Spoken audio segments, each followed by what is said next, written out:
Welcome to the podcast. Thanks for being here today. Today we're going to be discussing postnatal depletion, and then I believe we'll dive into the realm of like colic and a little bit down that road. But did you want to quickly just introduce yourself to the audience? Yeah, for sure. Thanks so much for having me, Lynn. My name is Christiane, and I specialize in helping moms conquer postnatal depletion while fixing their baby's colic so that they can ditch the fatigue and become the mother, the woman, and the lover they want to be. And that includes moms who are either in the thick of postpartum, moms who are still tired even 1, 3, or 5 years after birth, and also moms who are pregnant and just want to avoid the current pitfalls of postnatal depletion and baby colic. Yeah, so this is like a subject that's actually super dear to my heart. Your client avatar or your ideal client was me, my third baby in. So I thought that I totally had everything covered, that I knew everything that there could be about pregnancy, being a mom, having, normal pregnancies and what we could classify as normal babies, and then having a colicky baby and feeling just completely destroyed after having a third baby. So how did you get into this line of work? Let's start there. Yeah, also because of my own story. I was already a nutritionist since 2013 and found it hard for holistic because I wanted to help others. But once I became a mom, I really hit a new wall of difficulty. And I really tried to prepare myself, also had like normal pregnancy, good childbirth, prepared myself, I think, till childbirth, also got all the baby paraphernalia, but I just didn't know how to prepare myself to support myself in postpartum. And also nobody really has mentioned about this before. Like I didn't think there was like so much to it. I thought I'd be back up on my feet after a few days again. But I was really surprised how much it hit me and how dependent I'd be on my husband's help, and also that he would crash at a certain point, that I couldn't lean on him alone. And it was just really the mixture of extreme sleep deprivation, colicky baby, not having enough support, and then nutrient depletion. And that's just like a terrible cocktail that so many moms are going through. It's crazy. It's actually crazy how many people go through this, and we think that it's just normal, that we should be feeling this way. And then, well, we're going to dive into this obviously, but the guilt and shame that comes around with the feelings of, well, feeling out of control, like you don't know what you're doing, that you're doing something wrong, and that you're just being told like, you can handle it, it's okay, like you're just struggling with this. So exactly, yeah. It's a, like I said, it's a subject that I'm very passionate about because I had kids young, and a lot of my friends are having babies now, and I'm seeing them go through the same things that I went through, but yet there is, I don't want to say a lack of support, but maybe a lack of conversation around these topics and what is normal and what is not normal, and what to expect, and how to maybe mitigate some of these things that can be happening after we've had a baby. So do you want to just explain what postnatal depletion is? Because this is something maybe the listeners haven't heard before, but postnatal depression and all of those things are kind of talked about quite a bit now, let's say. So what is postnatal depletion? Yeah, good question, because often people only know the term postpartum depression, and it's actually a syndrome that's touching all spheres of a mother's life, from physical, mental, emotional, relationships, work, home, sleep, hormones, digestion, libido, and so on. So it's a little bit hard to pinpoint sometimes, because you can't just like take one blood test and, oh, you got postnatal depletion or not. However, it's estimated by experts that at least 50% of moms have postnatal depletion. So that's like 1 out of 2 mothers, basically. And that can be on a severe end of the spectrum or on a light end of the spectrum. Right. And you're right, it is like people see it as normal, but it's not really normal. It's just very common. But I don't think there's anything normal about this. And like how it comes to this is basically like let's start with, I mean, women are already depleted often when they enter pregnancy with this high-paced lifestyle and already maxed out. Then they grow this human being for 9 months from their own resources. Then they go through childbirth, which is really a major transcendental and taxing experience for a woman. Then when they should actually recover from all of this, they take care of this baby for 24/7, basically, and most moms don't have enough support. Then if you breastfeed, you also still give your resources to keep on growing that baby human just outside of your body. And there's just never the chance to catch up. So that depletion just compounds with the lack of nutrients, the lack of sleep, the lack of support. And it's really something that is very physical, like when the baby basically literally siphoning things off your brain and other parts of your body. And it's always a very interesting fact to share that the mother's brain actually shrinks 5 to 8% during pregnancy. So therefore the terms baby brain and mom brain, it's a physical thing. It's a physical and real thing, like baby brain. Well, and that feeling of depletion is really there. What I always kind of come back to is thinking about how we currently live our lives prior to getting pregnant. Like you said, like women are constantly in this state of depletion, whether that's sleep, whether that's, our stresses are really, really high. And then we're growing a human. And people, I feel like it sounds so simplistic, but I don't know if a lot of people realize how many resources it takes from the mother to actually grow this other human. And you said 1, 3, and 5 years afterwards. I know that I heard a study, or I listened to a study that was explaining, that it takes up to 3 to 4 years for a mother to be fully, let's say, repleted or renourished, if they're getting the right nutrients and the right nutrition after pregnancy, to actually fully recover from that pregnancy. And then we see moms, having a baby, maybe having a baby who, had colic or had sleep difficulties, and then they go and have another baby 2 years later in an even more depleted state than the original one. So what do you think kind of causes this like state of depletion, if not for the way that we're living in society? What are some of the other things that could be depleted, in your opinion? Yeah, and it doesn't just stop with nutrition. Like often people think, oh, we'll just pop some prenatals and maybe some other supplements and we'll be okay. It's not just on a nutrient level. And by the way, prenatals are just not enough. Like they're basically just covering so that the baby doesn't get a severe disease like rickets or spina bifida. Yeah. But we shouldn't just stop there with like what we should aim for, I believe. And also, what about the mom? And the thing is just that nature really always prefers the baby, which, a mom really would want that, but still it comes at the cost of the mother. And in my opinion, it doesn't have to be either or like both care off. And only if the mother thrives, the baby will thrive as well. So I think the problem is that women just, and especially mothers, tend to put themselves last and put needs of the others first, don't dare to ask for help, maybe feel ashamed to help. To ask for help, that was like a big deal for me. I was just like, why can't I take care of myself anymore? Like, why can't I make food for myself?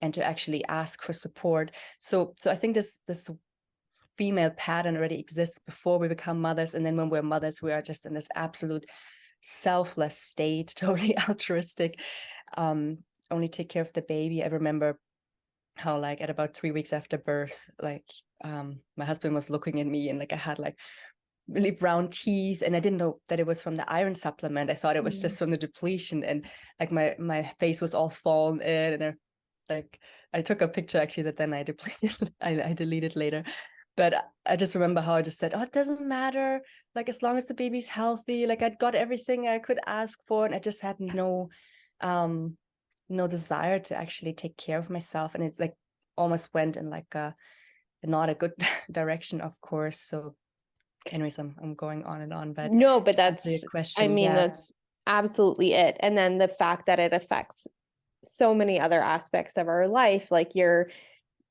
trying to maintain a marriage, right? With this new little being added into it, you're feeling depleted, and then that adds into the stress and maybe the dynamic shifting within the family too, because the husband has to take on a different role. The mom might feel guilty that you're, putting, if you're catching the fact that you're fatigued and exhausted and need just a day to yourself, and the husband is maybe picking up some of the slack with the baby, you then feel guilty that you're not spending time with your husband or the baby. And so it kind of gets into this whole shame and guilt side of not feeling well and maybe still not taking care of yourself.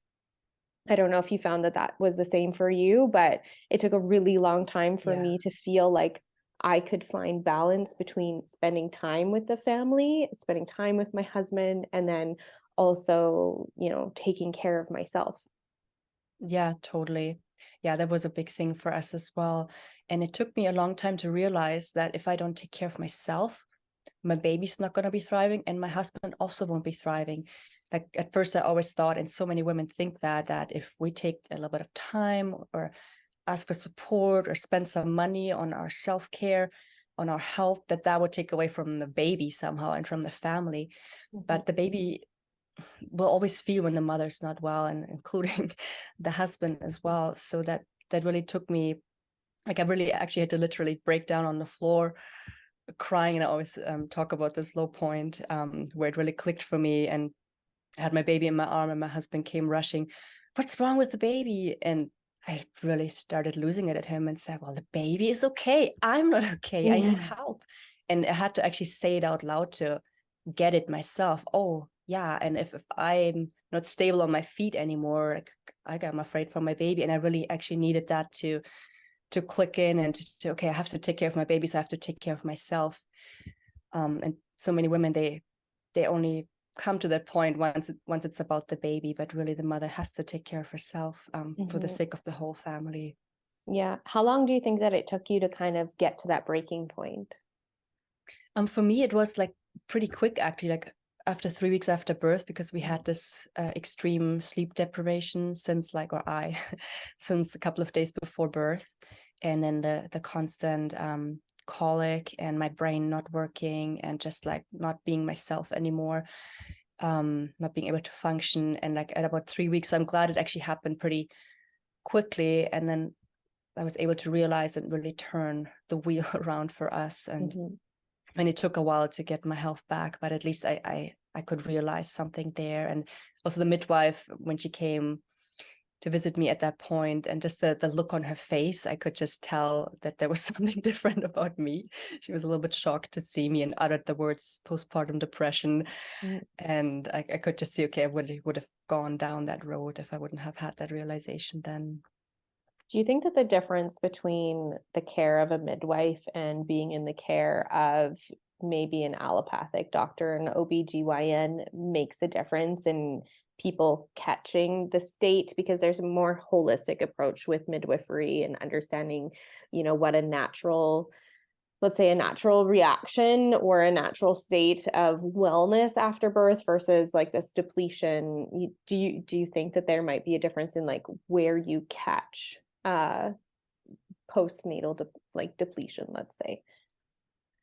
Yeah, definitely more holistic, I would say. That's why it shows that route. And we had an awesome midwife for both births.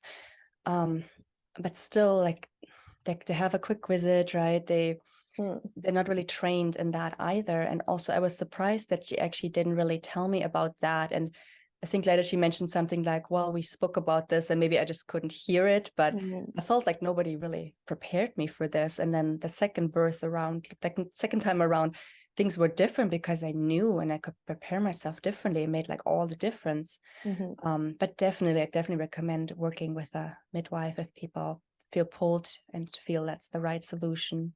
Yeah. I definitely felt like for me, it took me a lot longer to catch on to what was actually happening and to admit that it was actually happening, because it was my third baby, for me, I hadn't been through it. And just like you, nobody had really prepared me for how to deal with these things. So my son had colic as well. I definitely want to hear your side and like what happened with you. But like my son had colic as well. And I tried to be heroic for a really long time. And that's the word I'm going to use because I feel like that's what moms do is they try to be the hero.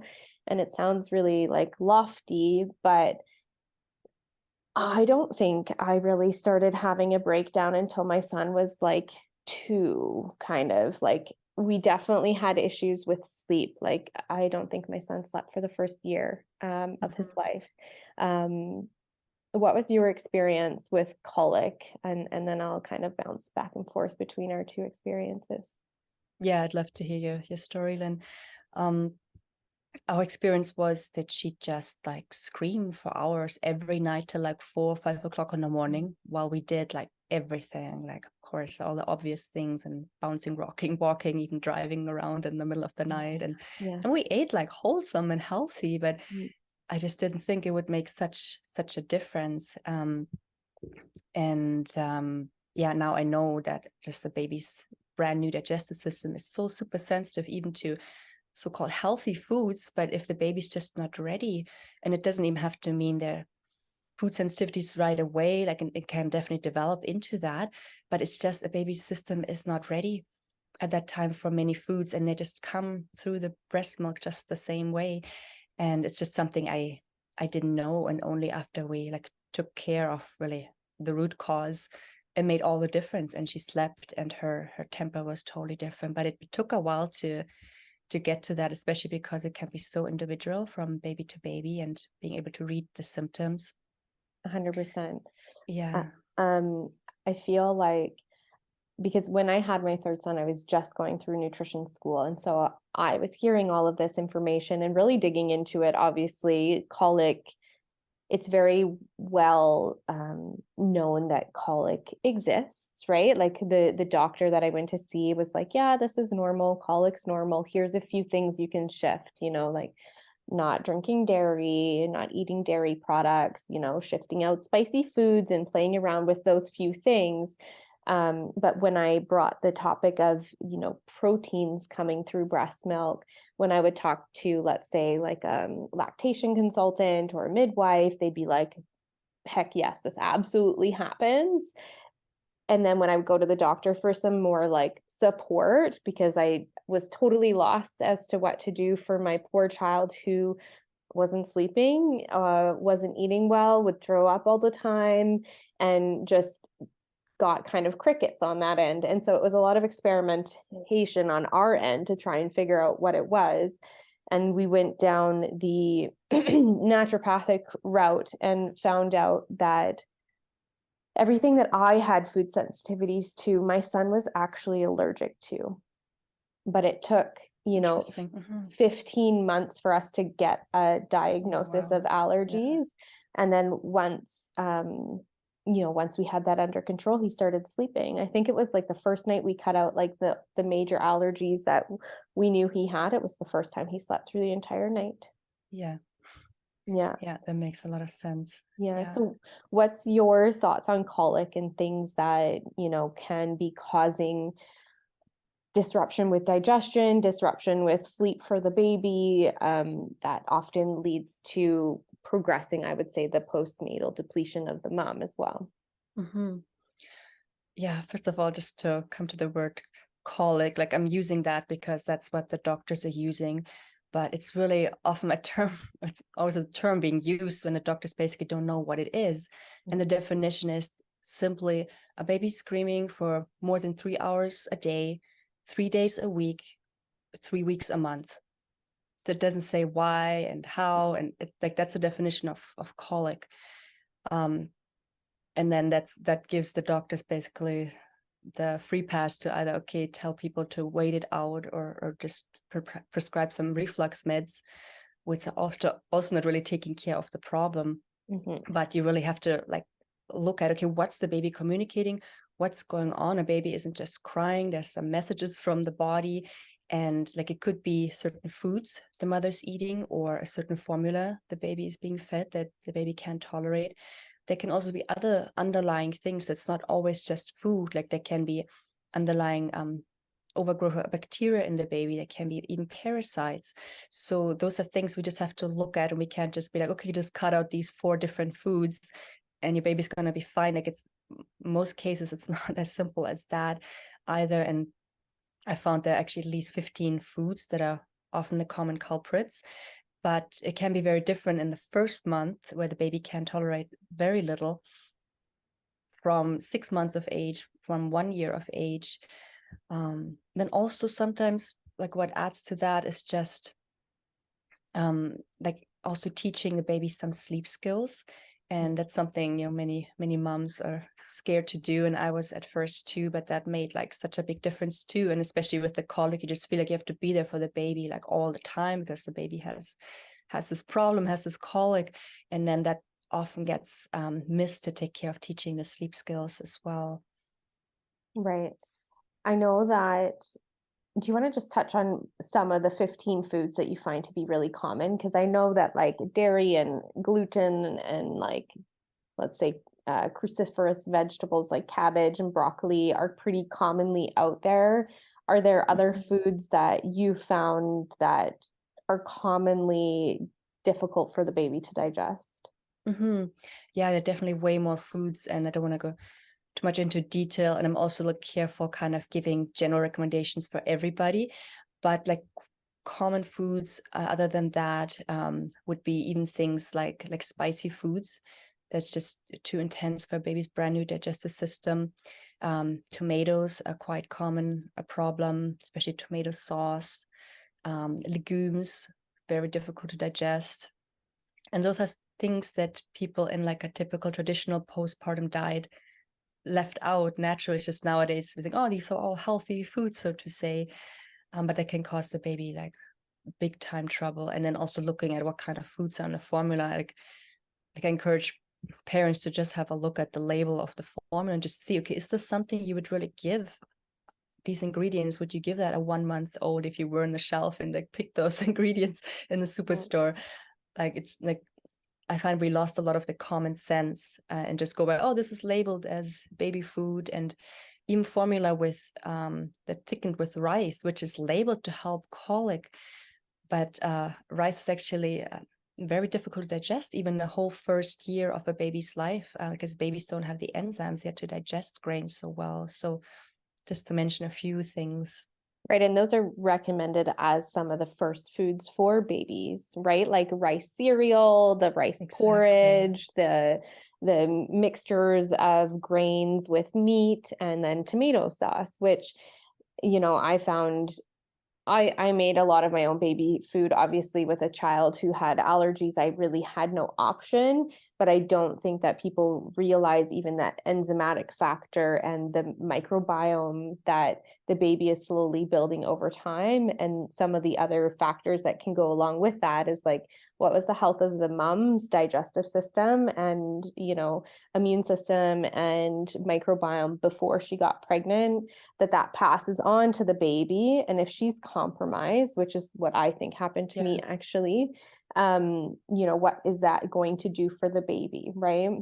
Other things that we found helpful were probiotics, rebalancing the gut, giving more nourishing foods. I'm not sure what you recommend as first foods for baby or for mom postpartum, but a lot of nourishing foods people don't maybe think about. What are some of your recommendations for those? Yeah, like in general, it would be really foods that are easy to digest, warming foods, foods that are nutrient dense, and foods that are high in fats. And that's what you want to give a mom in postpartum, and a mom that's recovering from birth and breastfeeding. Yeah. I don't think a lot of people realize how hungry they're going to be in that like 6-week postpartum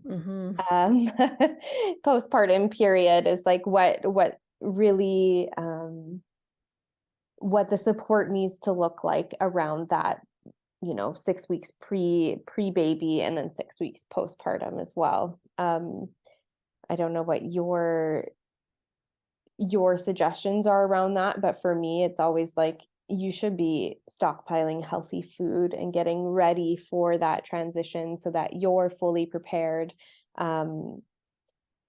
So like I always recommend, moms get like meal trains or something together with recipes that are, more nourishing, obviously.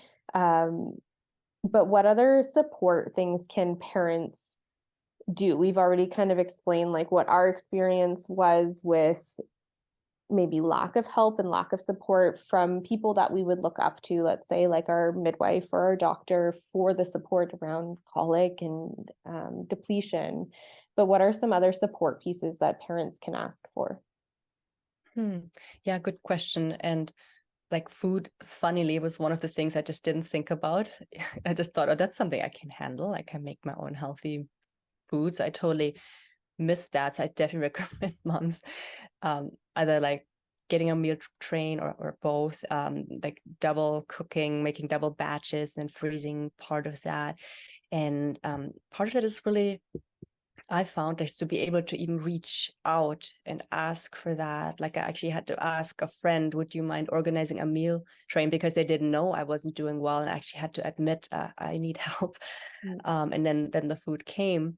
And then the other thing that was difficult for me was to ask for specific foods once I realized, okay, it really mattered for the baby and for me. And I didn't want to be not grateful or picky, but then I just gave certain items just to my husband to eat because I knew I couldn't eat them. And then baby would be awake all night and we'd be awake all night. So it wouldn't be worth it. But to actually give specific ingredients and just tell people the foods you want rather than the foods you don't want. And people are usually happy, like they're relieved when you tell them how they can help and what's the right thing, like they want to know. Yeah. Other things like what I found helpful was actually to hire a doula, even just for a few days, a few weeks. And I didn't even know there were doulas out there. They come to your house, they help with cooking, they have the baby strapped around you, and at the same time they wash your dishes and they coach you while they wash your dishes, even through relationship stuff. So that was really nice as a hands-on support. But then the other piece I found, like people always say, well, we don't need, a mother doesn't need more self-care, we need community. That's not always an option. Like we didn't have family support here, and I didn't want to ask so much from my friends because they all had their own lives and it can only help so much. But to really empower the mother to help herself and be able to ask for what she needs and to know like how to take care of baby's colic, how to take care with the sleep skills, how to take care of herself so she gets her body back, gets her brain back, gets her energy back. So I found, aside from somebody washing your dishes, like that's what I found was really the missing piece, somebody to tell you what to do, how to do it, and be there with you, somebody that understands you and coaches you. And that's what I'm doing now, because yeah, community care is amazing, but it's just not always an option, and it's also not enough because in the end, only you can really help yourself. That's what I found with my moms. And I 100% agree with the self-care piece. And I think hiring somebody, was a godsend. Let's just be real here. I know that I've had conversations with people around, the anxiety around hiring a person and them coming into the house. Also, maybe a partner not understanding why a woman who's supposed to be, on mat leave, taking care of the baby and fully capable, why she just can't handle it. What do you have to say about that aspect to it? Because I felt that way. I see women use that excuse, oh, my husband doesn't want to spend the money. What do you say about that? Because I have thoughts, but yeah, that's a big piece, and I coach many moms through that relationship piece. And I needed that too. Like I had somebody that had to tell me, like, okay, like give us a little bit of relationship coaching and a little bit, okay, this is what's going on with her, this is what's going on with him, and you guys aren't against each other. This is what's happening, and it's called postnatal depletion. And also husbands can have postpartum depression, by the way. Yeah. So just to understand even what's going on and to understand that it's worth spending some money for health and self-care and support, because you pay either way, right? Either you pay it now or you pay later. Like I have a friend who paid like 10,000 just to get her health back. And she was a healthy, conscious person, so to say, but she ended up in a mental hospital in postpartum just after one baby. And this story is just so common. So like people don't realize that it's going to cost them money either way, or even like, many people end up with a divorce. That moms, they say, well, I'm just so afraid I'm not getting better. My husband's going to divorce me because I can't get up in the morning. I can't get out of bed. I can't take care of the house anymore. Everything is a mess. I can't handle it. So it's really, really worth to spend that money at the right time, because, it's kind of making an investment into your health and into your family. And you get like so much return from it. 100%. I definitely asked for help far too late. So I was a single mom with my first two kids. And then when I got married, we had my last son. And like I said, I thought I knew everything. My first two pregnancies went really fun, well, I was young. I definitely did not eat well because I was not a nutritionist. I wasn't thinking about those things, at the time. And this is a big one too, that I feel like people bring into their experience with this, is like trauma response from previous things that stop you from actually asking for help. So being in survival mode, being in this, like I said before, like trying to be the hero, like I've done this before, why am I failing at this now? So this doesn't just happen, obviously, with first babies. It can happen, multiple babies in as well. And like you said, I'm still paying for it. My son is 8 years old and I am still recovering. Which I am certain, I worked myself into the ground, continued to burn out, continued these poor habits of not taking care of myself, not, asking for help when I really needed it. And it wasn't actually until we moved here 4 years ago that I could finally feel like I had built a community around me that would let me take that, small break to actually get better. And I'm still digging myself out of the hole, diagnosed with an autoimmune condition now, which I'm certain was there was many possible causes, but the contribution of lack of sleep for a whole year, I don't think people realize how stressful that is on the body and what that long-term damage can look like. The nervous system going out of whack, with a baby crying all night. Totally. Lack of proper digestion because every other cycle that's natural to our body is out of whack. And so I do think that it's something we need to be talking more and more about, because the long-term potential and struggle that you could go through if you don't build that community around you, or self-care unit, however you want to name it, I guess, what that can actually look like, and what the long-term damage is if you don't invest in finding things to balance, a newborn into your schedule. And that's a very common mistake, that people are being told, oh, it's just normal. Fatigue as a mom is normal, or baby colic is normal. It's just going to go away. Just wait it out. But they don't realize that you just don't grow out of these things. It rather grows into different kind of symptoms, different kind of problems, bigger problems. Like it's very common. Actually, one of the symptoms or signs of postnatal depletion is a health condition that shows up during pregnancy or in postpartum. Digestive issues, autoimmune, very, very common, Lynne. Super common. So it's not just, oh, fatigue's going to get better and then I'm through it, just wait it out. No, if you don't take care of that depletion, the body will just have to give you louder messages that you have to take care of yourself. And the same with the baby colic, like how you start out in life, how your digestive health starts out, that can determine the rest of that child's health for life. At least you have a certain predisposition for the rest of your life. And gut health is just known to be super, super important for autoimmune and basically every other condition.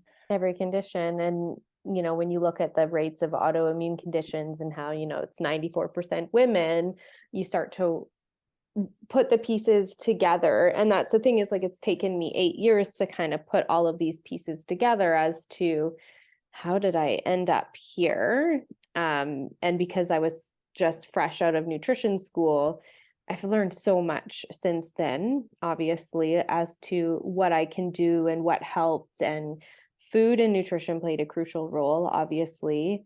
What are your thoughts on supplementation? Because I know that some people are for it and some people are not. In this case, what do you think about supplementation? Yeah, definitely helpful with postnatal depletion.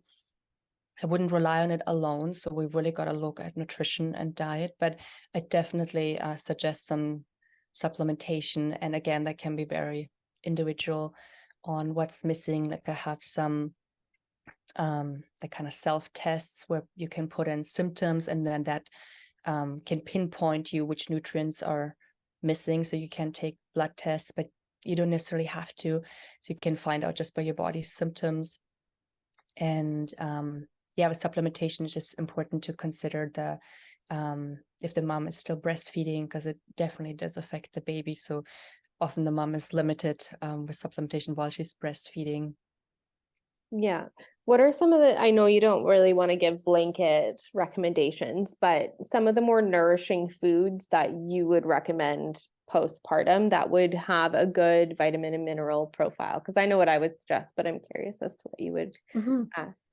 Yeah, definitely. So as a general thing, I would say to eat how you would feed your baby, like the first baby foods, because you are basically feeding a baby and your body is also in a very fragile state. So really warm cooked foods, definitely bone broth, root vegetables, quality meats, Yeah. to kind of give a general recommendation. Yeah. And like lots of fats. I think people think Yeah, like they shy away from the definitely. fats, but if you're breastfeeding, like it's what, like 98% saturated fat or something crazy.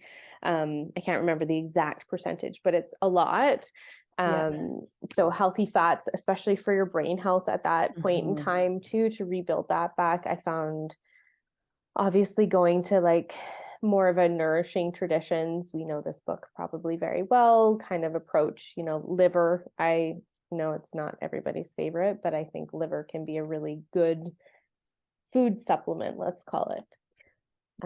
Yeah, I used to be a big fan of liver. I was like totally recommending liver and organ meats to everybody, but now actually not so much anymore, just because of the toxins that also collect in liver and in all the other organs. So what I learned now, that it's almost not worth it getting the toxin, that you can get the nutrients also otherwise. So depends on how comfortable the mom feels with that. But yeah, 100 years ago, that would have been the perfect postpartum food. And again, yeah, everybody has to do what they feel comfortable with, but I'm a little bit more careful recommending liver these days. Yeah, definitely. I mean, if we get down to the source of food, like that's for me, like knowing your farmer, knowing where your meat is coming from, knowing, what the toxin load is. If you can get a pasture raised, calf, for example, versus calf liver, for example, versus, obviously not a CAFO, like a confined feedlot cow liver, but yes, definitely, if you can get a good source for it, they're supplemented now too. Like you can get a supplement with liver and organ meats from pasture raised animals that have hopefully less toxins because they're raised well. But yeah, it's a tricky thing because of the way that our food system is heading. That's a big subject to get into, but I definitely think, well, even muscle meats, you have to be careful where you're sourcing those from as well. Totally. Yeah. So, what are some of the biggest mistakes that you see parents making that are in this situation? First of all, like not doing anything and just toughening it out and just pushing through.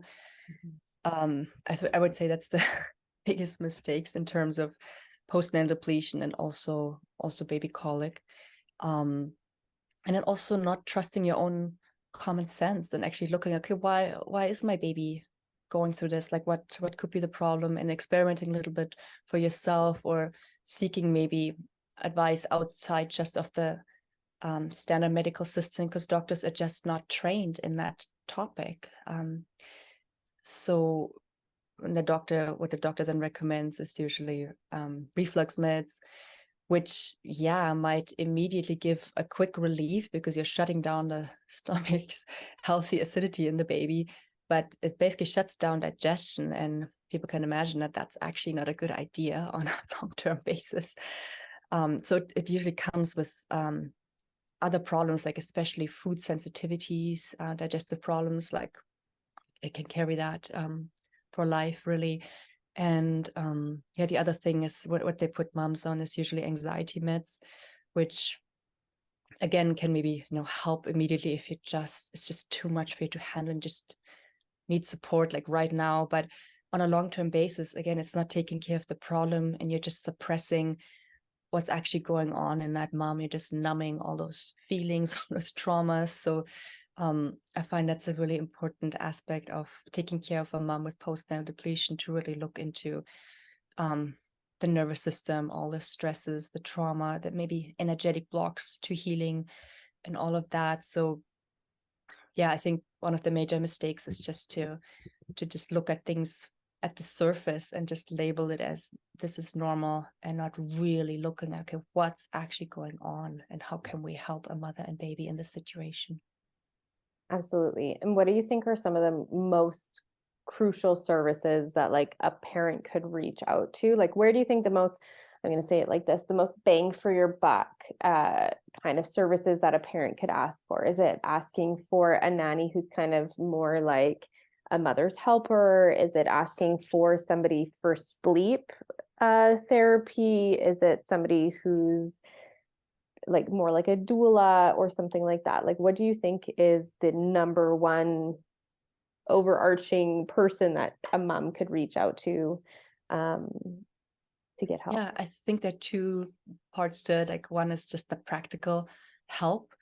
If that's an auntie or a neighbor or a friend or a doula, just somebody that just helps you practically through that overwhelming situation. And then number two is just somebody that knows whatever health practitioner or coach you choose that can help you just tell you, okay, what are the things I need to do? What are the steps to get me out of this, to get my energy back, to get my baby healthy again? And when I asked many moms, they always said like the community, and even just online community, would be just so amazing, and many people are part of that, and I'm offering that as well, just to be part of a support system of just somebody you can talk to, somebody that knows what you're going through, that agrees, okay, we're not crazy, this is not just in our head, and this is just some things that are working for us. And then I just say, like, pick a mentor. Like if that's, I mean, a midwife doesn't really give that support. It could be a doula. It could be what I'm doing online. Just somebody you resonate with that can guide you through this tough period in your life. Yeah, I hear a lot though, like the mom's ready to take this step, but the dad doesn't quite fully understand it. Like, what's your advice? Like, I know we kind of covered this, but I do think that it's, for me, it was hard to at first get my husband to understand what was happening, because he was out of the house a lot. He couldn't really fully grasp obviously all the symptoms that come with this, not just fatigue, but the body pain, the crazy amount of sleep that I was needing, just not being able to like get out of bed. Like what's your advice? Because mine was just to go out and hire somebody and just have done with it and deal with like the consequences of the financial aspect and all of those things later, because I couldn't keep going. Yeah. I think a good idea is to find out what is it that the husband would like, because they're affected too, right? It affects them. They're tired too, and they're exhausted, and their nervous system's affected, and they want their wife back, and they want their peace at home back, and they want their lover back, and like the motivation for a dad can be a little bit different. So it's just kind of good to have somebody that can coach a couple through to see, okay, well, this, by the way, this is what's going on with your wife actually, and this is serious, and so on. And this is, you know, like, just make them aware of their own situation and what would be helpful to get them out. And then this isn't just something to help the woman, the mother, but to help the whole family, and what the consequences are of not taking care of this. So like we needed somebody that could talk to us kind of from the outside. And that's what I do now with couples a lot, because if the mom tries to explain and convince the husband, often that doesn't work so well, Yeah. depending on how open the husband is, how much he can understand. I feel like eventually they come around and they can see it, but it all depends on, you know, schedule and whether or not the husband is around, or whether or not it's serious. You said that, and I think I want to kind of hit that home, is like, this is a serious thing. In my opinion, it falls under like a medical thing. Like, this is actually something medically, your wife is depleted and in all sense of the matter, and that it's serious, and that this can become even more serious if you don't, you know, if my husband was sitting right here, he'd be like, we're still in this, like, we're still in it 8 years later. And it's something that I think cannot be stressed enough, that it's something you're going to be dealing with if you don't nip it right in the bud at the beginning. Yeah, totally. And I find it's just so helpful, that phrase, okay, you're paying either way. Like, we think we're saving money, but it's leading moms down the wrong path. I find just all this, when they Google postnatal depletion, all that comes up is, oh, just take some supplements. And by the way, I'm selling those supplements. I'd be very careful with those kind of Google advice. And it's really leading women down the wrong path, thinking, oh, that's all I have to do. And this way they think they're saving money, and then not taking care of the problem, and they're just paying so much more in terms of money, lost time, destroyed relationships, strained relationships, and all of that. Yeah. I try not to take like a doomsday approach to it, but I am seeing more and more moms who are pregnant. So after I got my nutrition certification and I went through all of this, I thought about becoming a midwife. Our move here kind of changed that path, because my education and all of those things coming from Canada, it kind of shifted me, and I started looking at night nursing and doula work and all of those things. And it was the perfect way for me to combine my experience, my nutrition certification, and then also you know, guiding parents who, you know, are our friends now, kind of down the right path, and hoping that I can get through to them. And it's it's a challenge to get people to understand the depth and importance of what they're dealing with. And I often say, you know, like, this is something that is going to take you 4 to 5 years of, you know, managing. This is part of it. And I feel like, with the way that our food system is, our food's depleted nutritionally, the way that we work in society, a 9 to 5 position, and we keep that up right until the end of our pregnancy. And then when we come out of it, we're not taking time for ourselves. One of the first questions I always ask my friends are, do you have time for yourself right now? Like, have you taken that break to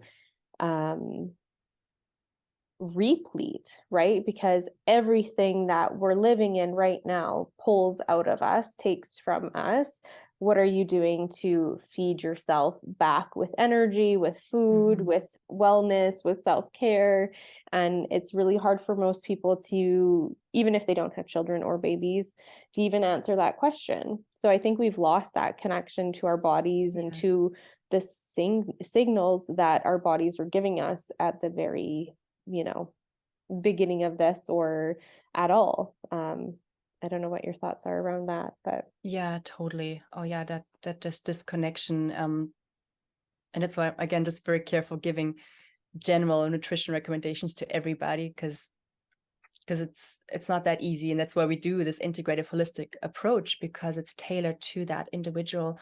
And part of that is really reconnecting with our body and learning to understand these symptoms again. First of all, listening to it, being willing to listen, being able to interpret our baby's symptoms, that a skin rash isn't just skin you slap some Vaseline on, but okay, maybe it has to do with something inside the baby. And another big part of that I find is that we haven't talked much about is just taking care of the nervous system. Like nutrition is just one level, but really helping a mom with that inflamed nervous system. And so many moms are just struggling with, they're just reacting to their toddlers all the time, to their husbands all the time, baby crying all the time, and they just can't cope anymore. And to be able actually to, again, not just cover up what's going on in the mom, but to look at, okay, what's going on, and how can we listen to that mom? How can we hold her and empower her in this? And how can she help herself in a situation like that? And these are all important skills I think we need to teach. And that's a crucial part of what I'm doing with my moms. And as you said, a big part of this is just to listen to, okay, anxiety is a message. Okay, where is that in the body? Like, what's going on? Is that maybe that's something from years ago, actually, of why we're reacting? It has nothing to do with the situation at hand. And there's nothing wrong with that. And it's something we get to take care of. Yeah, and I was reading through like that previous podcast script that you gave me in the movement piece where you were like, movement doesn't have to be going to kill yourself at the gym, and like for me that was really difficult because my husband's a personal trainer and started off in like the CrossFit world. He now coaches CrossFitters, but I wanted to be that really fit mom who didn't sleep for a year and then went to the gym a whole bunch. Like just the idea of what I needed in that space and that what society was telling me I should be doing versus what I actually needed to be doing to be healthy were two very, very different things. And I had a hard time explaining to people too, like why don't you do those things anymore? And, even I felt like there was a lot of gaslighting around my situation because of the world that I was living in at the time, didn't allow me to properly take care of myself, because if I wasn't living the one or like miracle woman or busy mom life, that I was not doing well. But in reality, I was really struggling to keep up with that whole idea of what I thought it should look like. Mm-hmm. Yeah, no, I totally agree. And it's so important to, listen to our bodies. And second, listen to somebody who's actually qualified to give advice in this. Because, you go to the doctor after 6 weeks, they usually give you, okay, you're good to go with exercise and intercourse, and while the body's just healing for like at least the next year and longer. And it can actually make things worse to just go hardcore while everything's still soft and healing. And so many women have diastasis recti, right? Like where the abdominal wall is separating, leaking incontinence. So we've really got to recommend specific exercise tailored to that person that helps actually strengthening these tissues, but start like really gentle for most people. Otherwise it can actually cause more damage. And also it can really which you must know, for adrenal fatigue especially, very damaging to exercise hardcore, and that just fatigues you even more. Yeah, it was to the point, like where my personal trainer was like, you've got this, like, come on, just give it all you got. And I'm like, I literally can't today. Like, if you make me do one exercise, one deadlift, I'm just going to break down crying. Like, I physically could not do anything. And it got to the point where my body was physically so fatigued, it was stopping me from doing all of these really unhealthy things. And it's hard to admit that you're in that stage and that you're really going against everything, and to say, oh, I've been feeling this already for 3 years before this, that, well, and then where do you start, right? Because I don't think enough parents are honest about the struggle that they go through in every aspect of their life to actually get out of this. It's like, it's really difficult. It's really hard. And it's really hard for people to understand, if they have never gone through it, what this actually looks like and what it feels like. So when I saw the work that you were doing, I was really happy to see somebody, grabbed grabbed the importance of this, obviously, and how much it can play a really crucial role in somebody's life, right?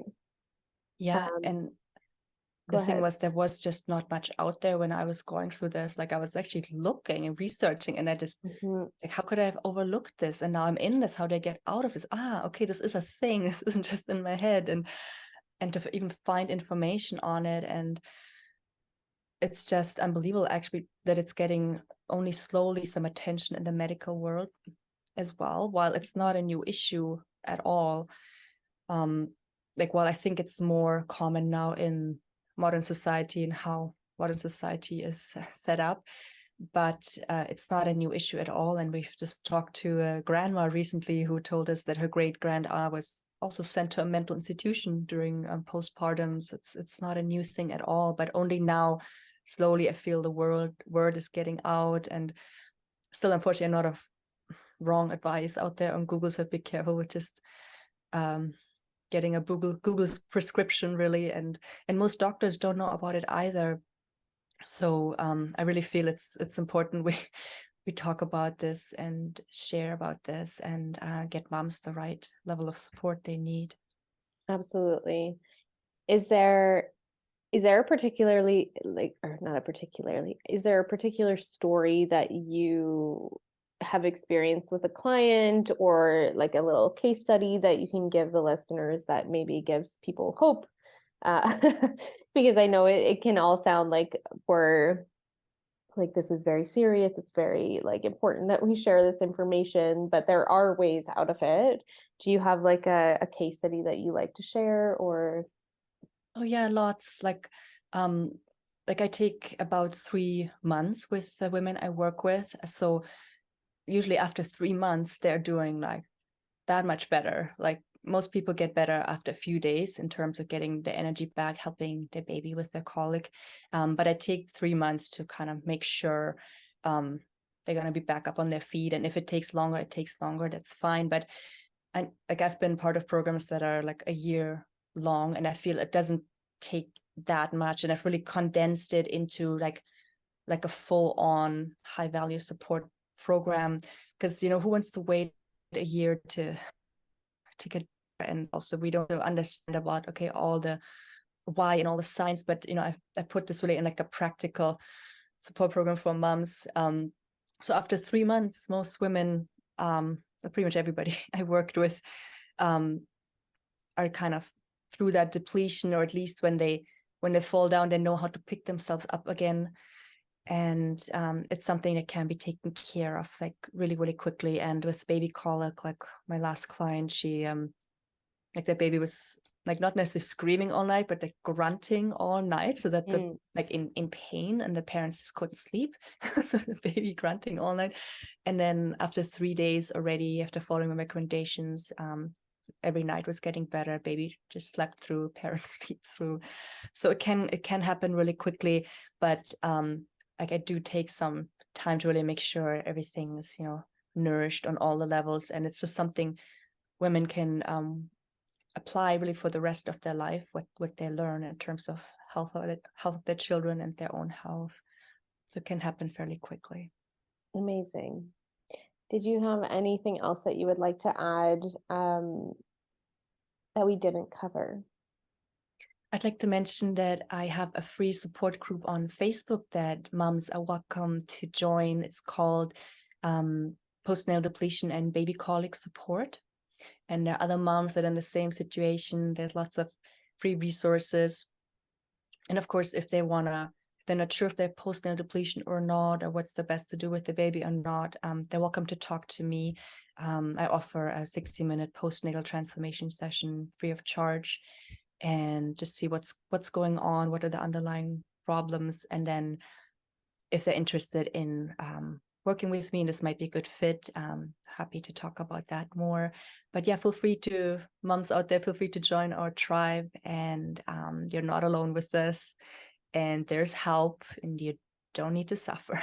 No, I think that's a great point, is that we don't need to suffer through this. Like it is something that you can do something about in the early stages, and that really trusting your gut with like how you're feeling and what feels normal and what doesn't feel normal. Like err on the fact that, you know, what you're experiencing, if it feels abnormal, it probably is. You know, and it's better to ask for help and get some suggestions, even if it isn't serious or not, you know, like just not being closed behind doors and keeping it to yourself and pretending everything is okay. So, what are your social media handles, so that people can find you? I don't know if I have it in the top of my head, but is that something we can put as a link underneath? I think it's Absolutely. Facebook groups and then postnatal depletion, probably. Okay. And then And Instagram. I saw you on Instagram. Do you know what your Instagram is Heart Food Holistic, and my website would be easier, just Heart Food, heart like HEART -FOOD.com, and from there that would lead to the Facebook group. Perfect. And yeah, I'll definitely add that into the bottom. Well, thanks for being here today. I appreciate you sharing what you do. Thank you for having everybody. me. That was a lot of fun for me. Good. Awesome.